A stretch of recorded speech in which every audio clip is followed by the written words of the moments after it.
Hi, I'm Grant Hogue from Boston Children's Hospital, and this is the Scoliosis Dialogues, the official podcast of the Scoliosis Research Society. We're going to start off with just a few housekeeping notes.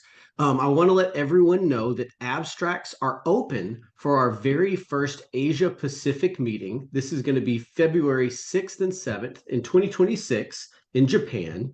And registration is also open for the annual meeting in Charlotte, North Carolina. The dates for that meeting are September 16th through 20th, and that's this year in 2025.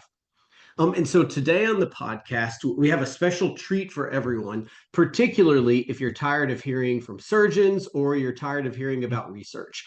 And this is because we're speaking with a scoliosis patient by the name of Brayden Nichols. And this is a young man who was previously treated at the Lexington Shrine.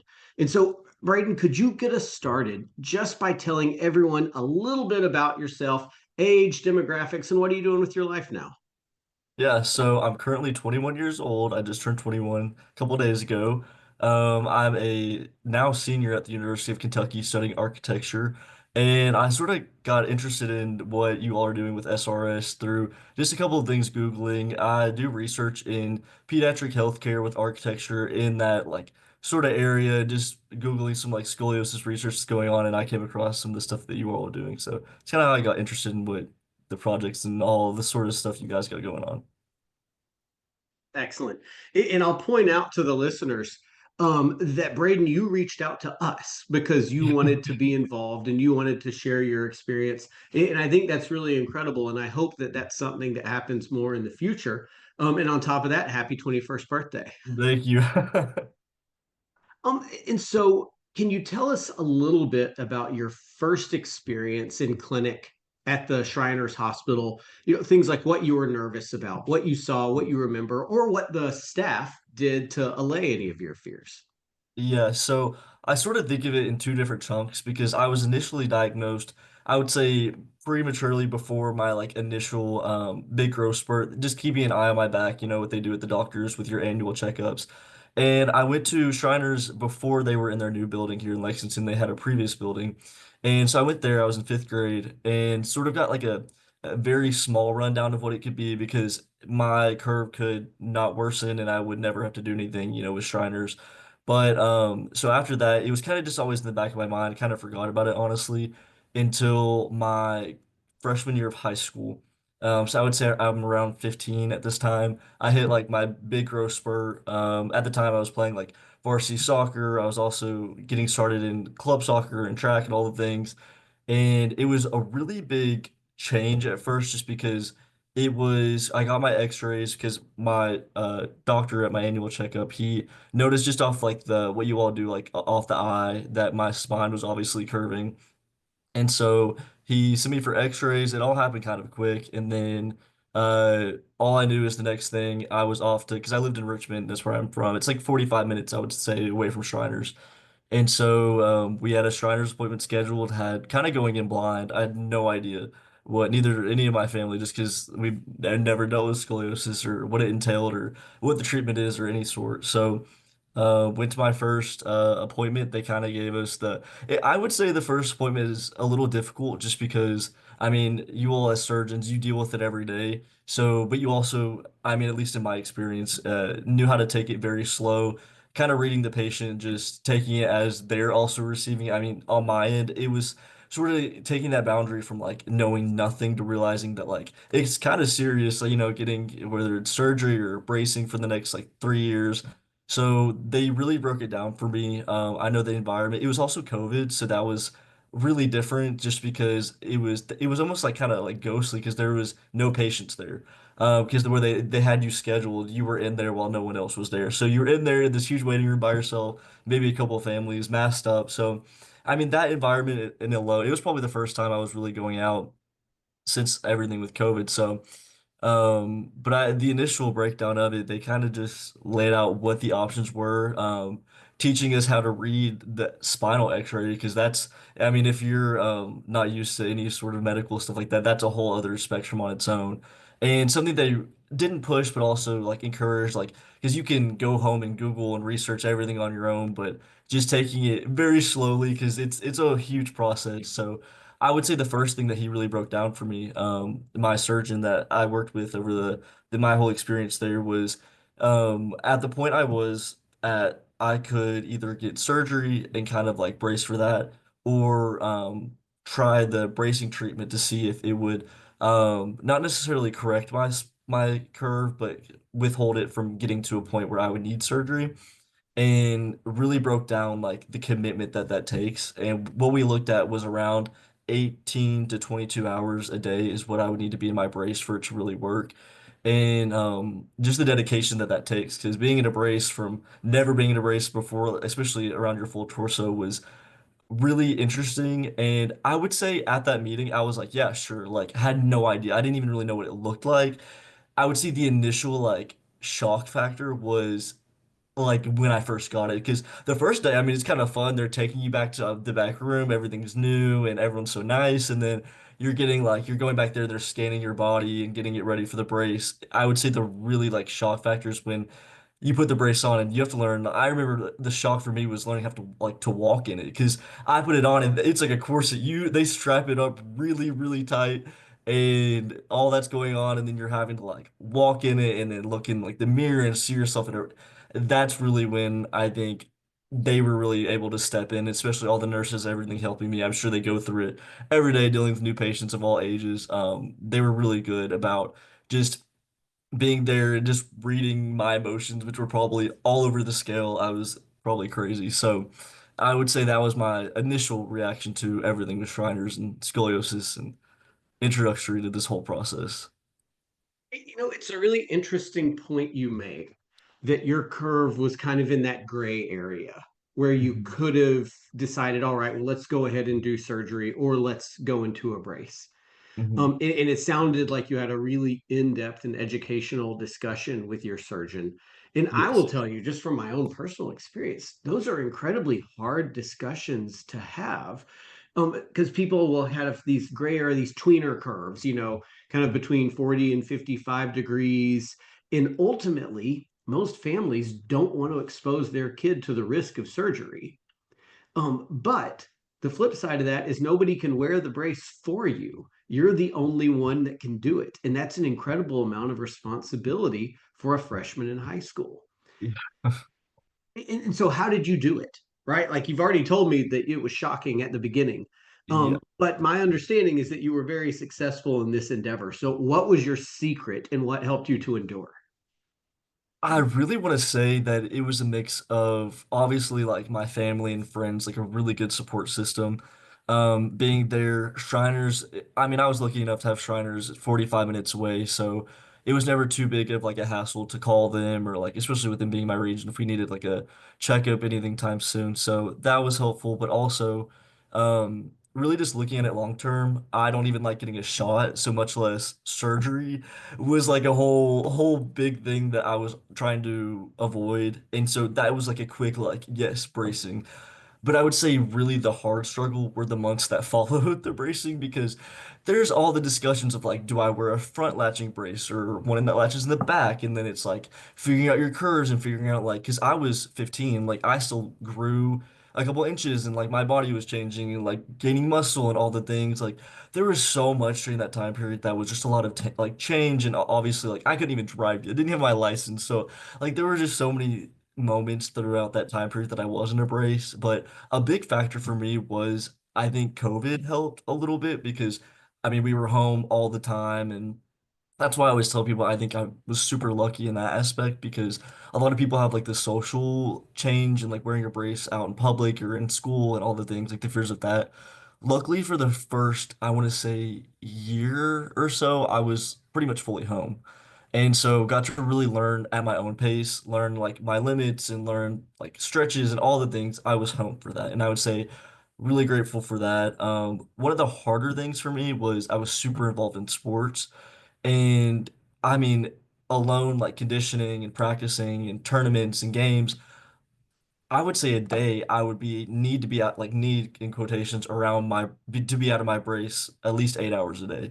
And that obviously wasn't going to happen if I wanted to like follow the protocol. And the way my race was, I'm not sure how it is like the standard for you all now, but I had like a thermal reader chip in my brace, so it's not like I can lie and say I Okay. was like wearing it when I wasn't. So, and every checkup, this kind of held me accountable. Every checkup, the first thing they would hand me my folder, and in my folder it would have a graph of every day that I wore my braces or didn't, and then I would have like overtime. So that really did help me keep me accountable as well. And they're really good about educating you on all of that and what you're reading, what you're looking at, and the purpose you're supposed to be in your brace that long. So there were some like difficult decisions I would say that I had to make for wearing my brace. I ended up not pursuing soccer for my I want to say it was the end of my junior year, towards the end of the my bracing, just so I could really focus. It was kind of like the home stretch.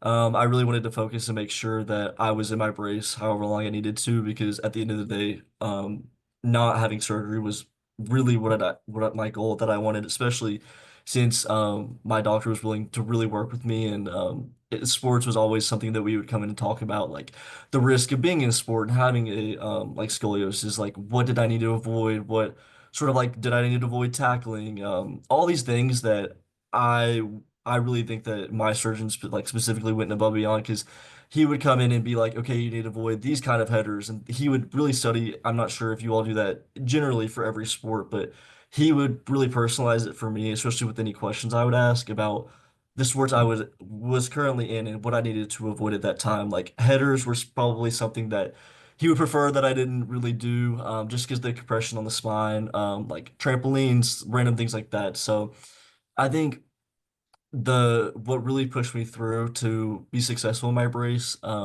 was just the true like understanding that I was able to get. I think it helped that I was at the age where I could like really cognize with everything that my doctor was telling me, but also good support system, people who were patient with me, because I mean that my emotions were everywhere from hormones to everything at that time. So some days I would come in mute and not wanting to talk to anyone. Some days were a little bit better, but I would say most days were not the best coming to checkups, just because it was something that I would say I'm also a little insecure about with my brace. I didn't really want everyone to know. Like it was a secret that I tried to keep and wear as many layers as I could of clothing. But I'd say towards the end, I got more comfortable with it. And when I really put a lot of my attention to it is when it got a lot more comfortable for me to talk about as well.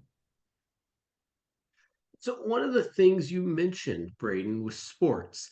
And Mhm. there's a lot of variability amongst surgeons in terms of, restrictions or a lack of restrictions in terms of sports. But there might be a little bit of a disconnect because you could certainly do the things that you wanted to do from a physical standpoint, but it seems that from a timing standpoint, you didn't have the time to train the way that you wanted to train.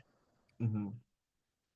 And so I think that's maybe an important thing just for us as surgeons and people who take care of scoliosis patients to know that just because we tell someone you aren't restricted for a specific activity, the amount of hours we're asking someone to wear the brace sometimes may not allow them to perform at the level that they want to or practice as much as they want to. Does that sound about right? I think it really just depends on your patient. I'm sure it's case to case. I know for me specifically, it would, at least for maybe from a surgeon standpoint, kind of asking in the initial startup of going like the decision between like the brace or surgery, to really have them evaluate like their lifestyle, and like what the requirements are in their day-to-day life and what they do already. Because I think, especially from a patient coming in, like after the first visit, I initially understood that like there was gonna have to be some give for there to be overall success, especially for the way I was living at the time, with traveling every weekend for soccer and being on 2 different teams and initially like starting track and like just different ideas, understanding that there might be maybe not a full, like your life doesn't have to end right there just because you're starting your brace, but there might be some things that you have to give into. So for me, I know for I would say the first full year that I was in my brace, I did all the soccer things. Maybe didn't do exactly everything, but I know there were definitely some things that wore me down over time with my brace that I eventually just stopped the sport overall, with other things involved. But there were just some things like wearing my brace. I wore an undershirt, and that undershirt left some pretty bad, like, I wouldn't say bruising, but red marks everywhere, just kinda where it, like, crunches up. I remember though, like that pain is a different kind of pain, especially taking off the brace. And there was just a lot of things that I think at the time, and I was just so sore, especially from track. I started doing like jumping, and I was doing like long jump and triple jump. So I think I was just putting too much on my body while I was also trying to like, in a sense, heal my body. So that kind of played a part in the decision. I kind of talked to my doctors as well, and they were like, maybe you just take like a month off and see like how your body feels. And I think I ended up doing that, and it was a big change. And I was okay. I would much rather long term help the health of like my spine since I had already given so much into the brace. It was a lot of encouragement from the doctors to like power through, I would say, and really everyone at Shriners. So I think, yeah, it really just depends on what the patient is willing to give into, and there were definitely things that I had to give up over the time that it was in my brace, but I wouldn't have gone back and done it any differently just because of the outcome that I ended up having. And so when you and I first spoke, we talked a good bit about the fact that you are in school to be an architect, Mhm. and one of your interests, your focus is on kind of hospital and clinical space architecture. And so how did you get into that? And did your scoliosis journey play any role in that? Yeah, so I originally came into my undergrad focus with I think it was like a major in bio, sort of pre-med, maybe trying out some different facets of like fields in that world. And I would say pretty early on, I realized that especially with like looking at the clinicals I would take and the practices, like I'm terrified of like needles and blood, and that's I would love to do practice, and that was just not going to be for me. But I think that the world generally still had like interest to me, and I was in my freshman year, my first semester, taking a communications class, and it was kind of just general like terminology and all sorts of things in the healthcare world. And we did a little section on healthcare disparities. And in that section, it was talking about sort of in the same way there's like food deserts, there's also like hospital deserts in the like United States specifically.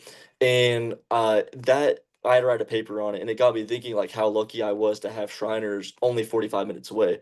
Because I know some people who had different like pretty like orthopedic things that they had to drive to like Ohio from Kentucky or Indiana or like kind of far away. And that at that same time I was looking into applying for our architecture school. And so those two roads kind of just like verged the same point where that peak of interest in me applying into architecture. And in my like initial meetings, I was kind of talking to the people at admissions, like what are some of the ways I can take this degree and like where can I go with it? You know, looking past my like graduate degree.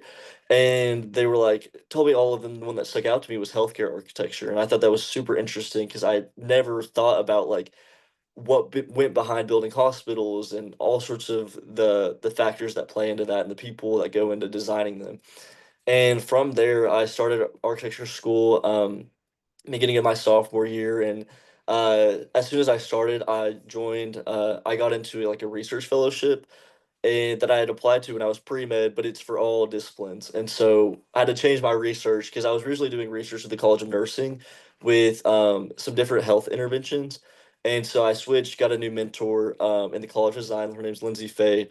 And it just so happened that her primary research was in healthcare design. So I got to look at some of the stuff that she had been doing, learn about all the stuff that she had done. And my first introduction was I did a semester of research in the NICU here on campus at the University of Kentucky. And I looked at sort of incorporating patient design with, or patient like design with family design. Like, how can I have both of their treatment in the same place? And I was like, oh, that's so easy. And when I did my site visits and all the research and literature review behind it, I realized how much conflict there was. And like with the patient, which would be the NICU infant, you really had to look into like light, sound, visibility for the people taking care of the baby, and all those things that maybe necessarily wouldn't go with treating the family right next door because the bathroom, the flushing of the toilet is loud, the TV that might be in the patient in the family room. So I really worked hard to like create designs that all propose like layouts as far as blueprints to incorporate the mother at least somewhat close to the NICU baby that would be treated. And from there, I ended up getting a summer fellowship that summer after. And that's sort of the most recent research that I just finished, and it is where I got to work with Shriners. And I worked with Shriners, got to do site visits, and did some data observations. Got to shadow through all the different departments in Shriners. It was really cool because I had been through all these departments as a patient, and now I was getting to shadow and go through like the behind the scenes and just hear from all the people who were there working, all the nurses, all the surgeons, and see their point of view. Like, okay, they're about to go into meet with this patient. What are they looking at? They're looking at the charts, and when they're reading like the X-rays, all the sorts of things. It was really cool, and so I got to hear from them and like what they needed day to day and all their different stations and the amount of space they would need. And then so I got to take that and learn about healthcare design through like firsthand observation.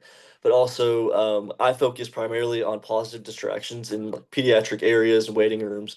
And that really just means like anything that's in a waiting room that might either actively like engage a patient while they're waiting to later then have them still engage while they're talking to their like practitioner or surgeon. And I know from my experience that was super important to understand why I was being treated and what I was being treated for, so that kind of played a role in that, and also looking at how overall like mental health and emotion, because a lot of patients who are coming might be stressed about their treatment or overall just have a negative experience with it, not because of the treatment itself, but just because of what they're going through. And any way to incorporate, I used biophilic design, which is really just any component of nature that could positively affect emotion with the patient. So that was really cool, and I got to use my experience from Shriners and treatment with scoliosis, and just understanding in general, being a like pediatric patient that's being treated for something, and how I could use architecture and healthcare design to really positively affect that sort of environment. So that's how I got to really incorporate my major with my scoliosis experience. Brayden, that's incredible. And it's something that I am pretty sure most people in your position won't be able to do, right? Like you can access kind of core memories of treatment, of being in a facility, of knowing how you felt, and be able then to, access that into your design. And so I think that's pretty incredible, and I think that's worthwhile. I've got one last question for you. And really, it's probably the most simple, but also the hardest.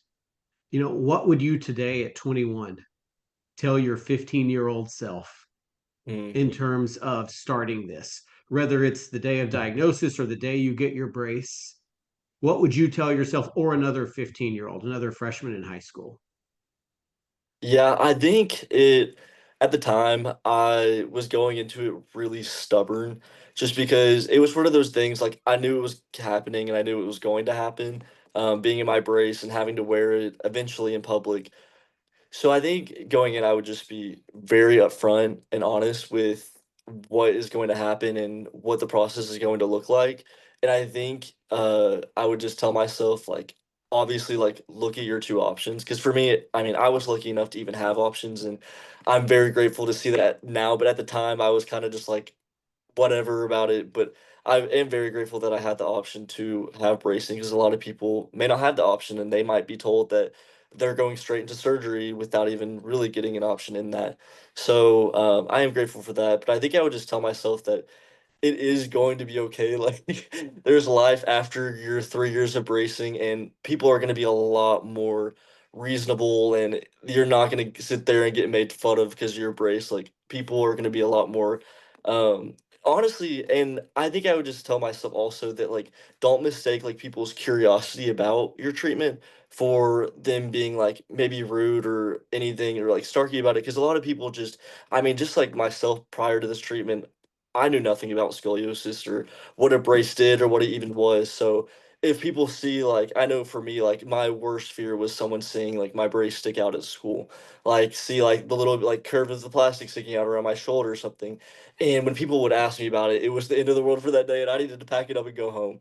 And I think it's just because I was so scared that like what people would think or anything. And looking back now and talking to my friends about it and all the sorts of things and reflecting on my experience overall because I'm far enough out from it, just people just want to know, and a lot of times especially your friends, be very open with them about it because there might be days when you are in a lot of pain and you might like be pretty negative or like kind of down that day, and if your friends like know obviously what you're going through and the extent of it, they're able to be there for you a lot more.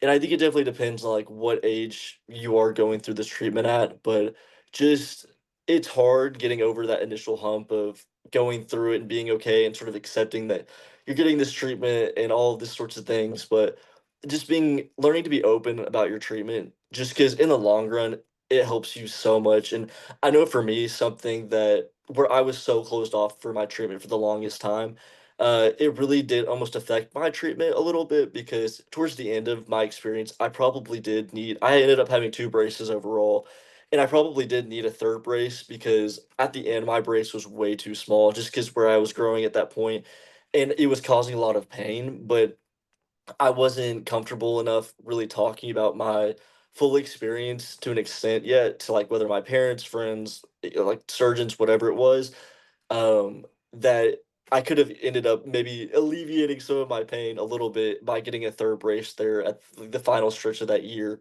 So just I would just tell myself at 15, just take a couple weeks, whether it be to understand and really get comfortable with like who you are and like what you're going through, but eventually just understand that like people are gonna ask questions and it's because they want to help and they want to understand and they want to be there for you in the long run. So I think that's something that's super important for people to hear.